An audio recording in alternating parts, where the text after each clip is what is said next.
So we're nearing the 3-week mark with the running iris flower elixir. This is my favorite time of the month. I love it when we get into like the second and third and fourth layers of the single flowers.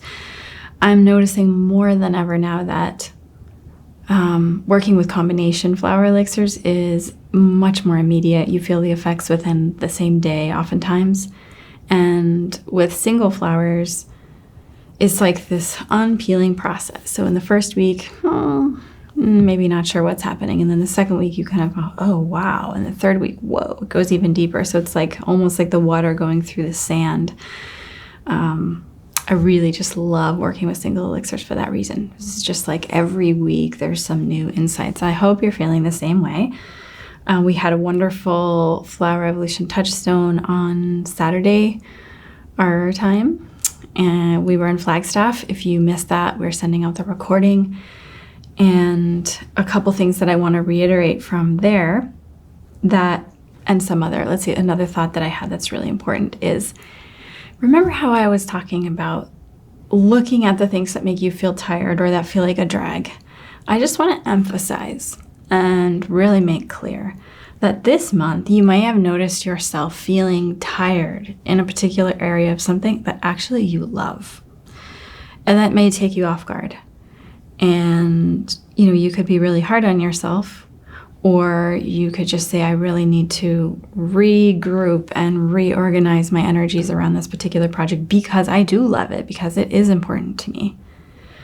I myself, like as an example, I love doing the podcast, but for some reason this month I needed to just push back and take a summer break. So for 4 weeks, we haven't had any podcast episodes published with the exception of the weekly moonshine episodes.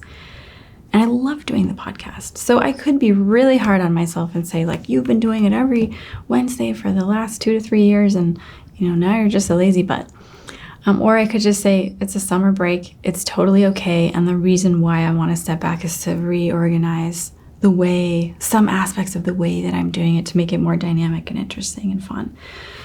So if you have had something that you feel a little bit like, oh man, why am I dragging on that? That's something I love doing. What's wrong with me? Just remember this, and not to be self-critical, that in fact, it's healthy to regroup your energy, especially when it's around the things that you love, because then you can come back with a fresh new energy and reorganized in your approach about the thing that you love. I also want to mention that now more than ever, I feel, I'm just so in love with the running iris. And I think I took 3 bottles already. I'm working on my 4th.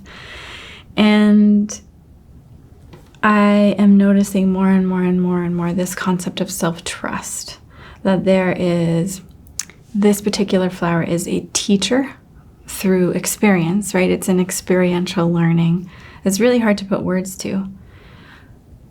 It is a teacher of being able to, something we talked about last week, which is living moment to moment and being able to make decisions in that moment as it's arising, or being able to engage with something in that moment as it's arising, not planning, not overly constructing how we're going to spend our day.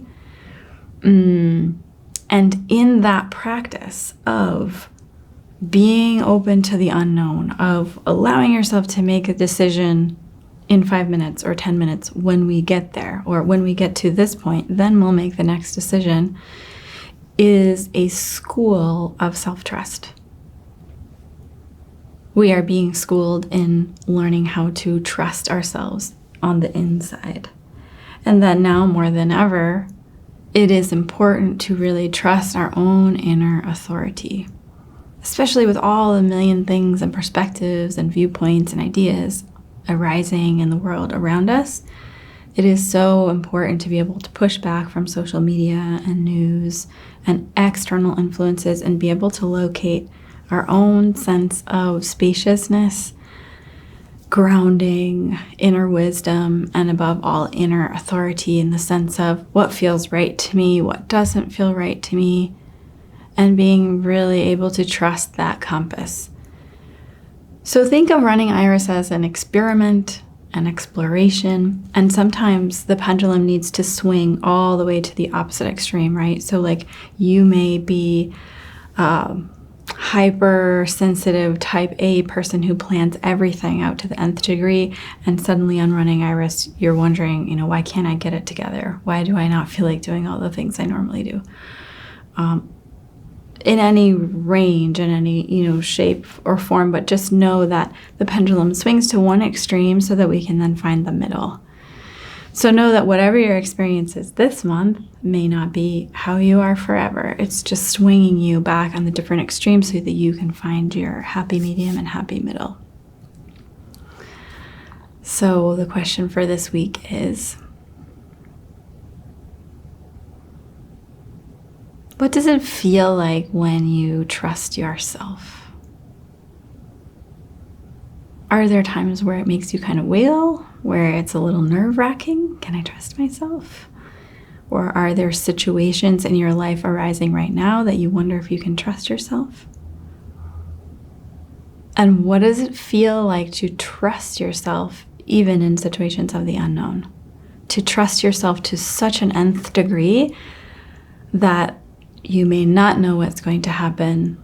Many things could arise in the future, and that still you trust yourself that you will know what to do when that moment arises. What does it feel like to trust yourself implicitly and trust in your own inner authority?